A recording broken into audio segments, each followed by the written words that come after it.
Covid తర్వాత నాకు Covid వచ్చింది, నేను కూడా అడ్మిట్ అయ్యాను, నేను కూడా కోవిడ్ తీసుకున్నాను. అఫ్ కోర్స్ నేను 50 క్రాస్ అయ్యాను కాబట్టి నాకు రాలేదేమో. 25 to 35 నా దగ్గరికే ఒక 300 మంది వచ్చారంటే మన స్టేట్లోనే కొన్ని వేల మంది ఎఫెక్ట్ అయింటారు. సో ఏవాస్కులర్ నెక్రోసిస్ అన్నది ఇదొక one of the side effects of Covid. Covid మనిషి ప్రాణాలు తీసేసింది, లంగ్స్ చాలా బ్యాడ్ అయినాయి. ఇక్కడ ఇప్పుడు కోవిడ్ వల్ల వచ్చిన ఇంకొక బ్యాడ్ సిమ్టమ్ ఏంటంటే ఇది avascular necrosis of the hip. మరి ఎట్లా సార్, ఇప్పుడు అందరూ 25 to 35 ఏజ్ అని మీరే అన్నారు, వీళ్ళకి చాలా లైఫ్ ఉంది, సో ఎట్లా వాళ్ళు మరి?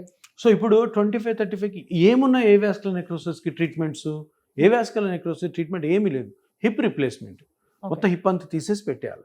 మరి ఈ ఏజ్ 25 to 35 ఎట్లా చేస్తారు? సరే చేశారనుకో, ఆ హిప్ రిప్లేస్మెంట్ ఎన్ని రోజులు పనిచేస్తే ఎవరికి తెలియదు. పని చేయొచ్చు, మంచి ఇంప్లాంట్ చేస్తే ఓ 15 years అయినా కూడా దాని తర్వాత ఇతని ఏజ్ 40 ఉంటుంది. 40 అంటే యంగ్ ఏజ్.